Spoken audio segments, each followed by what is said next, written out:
Fala galera, tudo bem? Nós vamos dar continuidade ao nosso conteúdo do segundo bimestre, falando sobre a era clássica. Essa passagem que vai dos pré-socráticos até a antiguidade grega, um momento onde a gente vai entender um pouco sobre os pensadores da antiguidade grega, que é mais ou menos meados dos séculos 6 e 7 anos antes de Cristo. Nesse período na Grécia Antiga é destacado o período pré-homérico, também o período homérico e o período arcaico. É um momento também onde nós vamos destacar as cidades-estados, né, como surgiu o apogeu da filosofia grega. Por volta do século V, inicia-se na Grécia Antiga a chamada filosofia clássica, onde os atenienses passaram a se dedicar à política. Eles se reuniam na chamada praça pública ágora, nas chamadas cidades-estado grega. Nesse tempo se dá o enfoque para a democracia ateniense, que era conhecida como a democracia direta. Essa democracia direta era conhecida como um momento onde o cidadão tinha não apenas direito ao voto, mas também à palavra.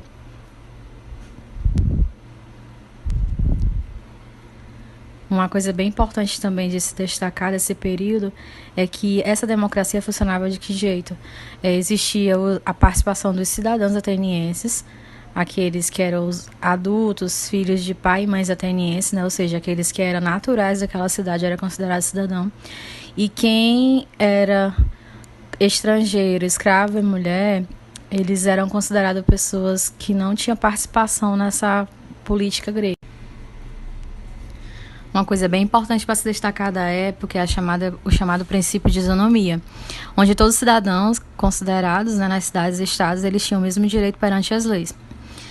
Uma coisa que é bem importante também ressaltar é que a democracia atual e a democracia grega, né, a chamada democracia ateniense, elas são muito diferentes. Porque apenas uma pequena parte da população masculina, né, os homens adultos, era reconhecido como cidadão em Atenas. Além disso, era uma sociedade escravista, né, onde escravos, mulheres e jovens menores de 21 anos não tinham direitos políticos, nem mesmo os estrangeiros considerados metecos, né. O próprio Aristóteles, ele era um estrangeiro, ele era de Macedônia, ele era um estagirita. Então, ele era considerado um meteco, ele não era considerado um cidadão ateniense, e ele foi um dos que estudou e investigou a organização natural da polis grega. Nesse período também, a participação de um número maior de habitantes, né, na discussão sobre temas práticos e públicos acontecia de forma democrática, né? Os cidadãos da Grécia se reuniam muito na praça pública. E aí favoreceu uma cultura que valorizava o uso da palavra e da razão, né? Então, assim, não era só por debater, onde se reuniam e discutiam sobre determinadas coisas. E aí pensadores como os sofistas e o próprio Sócrates, né, que é um sábio reconhecido mundialmente, né, por sua filosofia, eles começaram a falar sobre as habilidades argumentativas e dialéticas para poder ter esse discurso, esse poder da oratória, da retórica, né, e até mesmo da dialética grega. Como eu tinha falado para vocês, né, com base nesse contexto histórico, a imagem anterior retratava sobre o século V, e aí esse período, né, que nós vamos estudar, essa passagem da era clássica para a era helenística, que é por volta dos anos 6 e 7 anos antes de Cristo, é onde nós vamos conhecer, né, os pensadores da retórica, né, da argumentação, que é os sofistas, e também mais à frente vamos conhecer um pouco sobre Sócrates.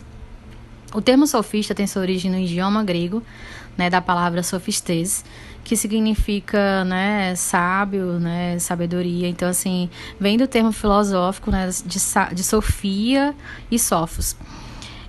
Os sofistas, eles pertenciam em geral à periferia do mundo grego, né? Eles eram professores viajantes que vendiam seus ensinamentos. Eles fizeram várias viagens, né? Conheceram várias culturas, vários modos de se comportar. E aí, com isso, ele começou, ao retorno à Grécia, a vender, né, esses ensinamentos para as pessoas. Eles são conhecidos, né, por serem mestres da retórica e da oratória, né, e acreditava que existia várias verdades, não é somente uma verdade absoluta, né, porque os gregos, eles eram muito corretos em relação ao que eles pregavam e viviam, e aí os sofistas, por ter conhecido outras culturas, eles aprenderam a perceber que existia outras formas de se pensar, outras formas de falar e de se comportar no mundo.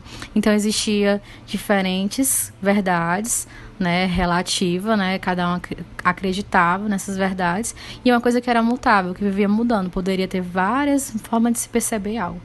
E aí o pensador mais importante que nós vamos conhecer da época vai ser o Protágoras de Abdera. Grandes mestres ou super sábios, os sofistas eles eram mestres em qualquer assunto, desde a arte de fazer sapatos até a ciência política de como viver bem na Grécia Antiga.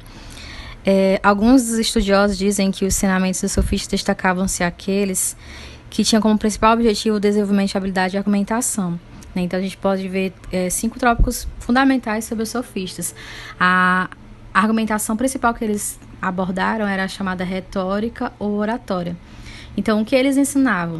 A arte de falar e argumentar em público, né? Então, as pessoas elas tinham o poder da palavra, como argumentar bem, né? Essa habilidade de argumentar. Eram diferentes doutrinas, né? Tinha muitos pensamentos que diferiam do outro. Transmitiam também um raciocínio de palavras, né? Concepções de como driblar os seus adversários. Então, assim, o que a gente pode perceber hoje, por exemplo, pelo discurso da retórica oratória, os políticos, por exemplo. Os políticos, eles têm diferentes ideias, diferentes pensamentos, eles conseguem ter, através de palavras, raciocínios que levam as pessoas a acreditarem no que eles estão falando. Eram conhecidos também como pensadores relativistas, né? Eram diversas verdades, né? Não existia uma verdade única, eram várias formas de se pensar e de falar e de se comportar sobre algo, né? O que seria o relativismo? Eram múltiplas verdades, então a verdade seria algo relativo ao indivíduo, esse indivíduo ele ia depender muito do momento histórico, a um conjunto de fatores, circunstâncias, né? Que ele tivesse convivendo naquele momento da sociedade, então o relativismo ele vai pregar isso. Eles também foram considerados por Platão, mentirosos, né? Pensadores que eram enganadores, impostores, né? Platão foi um dos que criticou muito a postura dos sofistas, tanto que nesse período surgiu o termo sofisma, que designa pensadores que têm um raciocínio aparentemente correto, mas é um raciocínio que é falso ou inconclusivo, que não chegou a uma conclusão de algo. Então, assim, como eu tinha falado para vocês, os gregos eles eram muito corretos no que eles ensinavam, nas verdades que eles ensinavam. Então, para Platão, era uma prática viciosa, ou seja, eles estavam ensinando as pessoas, né, os sofistas ensinavam as pessoas a enganar, a mentir, né, utilizar desse tipo de argumentação, múltiplas mentiras, na verdade, né? Então, era uma forma viciosa do espírito. E aí ele criticou duramente, dizendo que era uma arte de manipular raciocínios, produzir o falso, né, iludir as pessoas, não tinha nenhum amor pela verdade. Então, assim, por exemplo, Platão ele falava sobre o mundo das ideias. Então, o mundo das ideias era uma verdade para Platão, de que forma ele foi discutindo sobre isso, falando sobre isso, e aí essa verdade do mundo inteligível, do mundo sensível, era uma manifestação de algo. Então, quando ele falava em verdade, é a manifestação daquilo que é. Então, para ele falar sobre o mundo das ideias, ele falou sobre 2 mundos, né, que é o mundo sensível e o mundo inteligível. Então, existia uma verdade para ser argumentada e falada. No caso dos sofistas, não. Eles tinham esses termos relativistas, múltiplas verdades para se argumentar, e aí ele via como múltiplas mentiras para enganar as pessoas. Nascido em Abdera, a mesma cidade natal de Demócrito, Protágoras, ele nasceu em 580 anos antes de Cristo. E aí ele é considerado o primeiro e um dos mais importantes sofistas, né? Pela sua famosa frase, o homem é a medida de todas as coisas. Por essa frase, ele quis interpretar dizendo que o homem ele consegue interpretar o mundo da maneira que ele percebe esse mundo.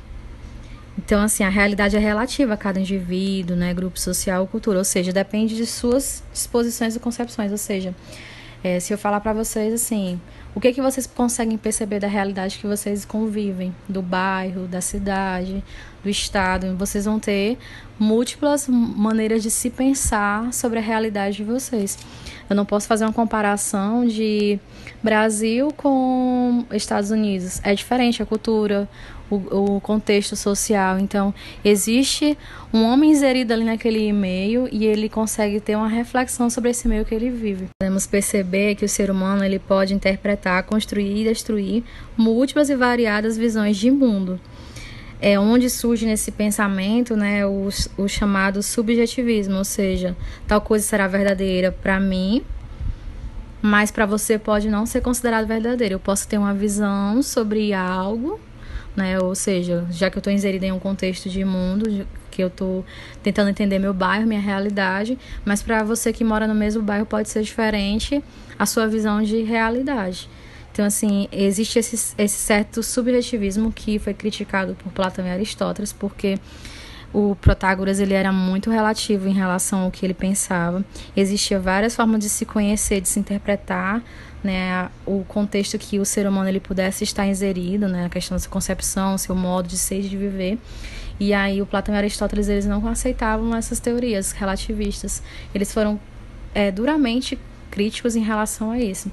Uma coisa também bem importante dos sofistas é que eles não davam atenção à busca pela natureza, né? Compreender a natureza, o universo, né? Os objetos do mundo. Eles queriam realmente entender o homem no contexto de convivência, de realidade, de hábitos e costumes.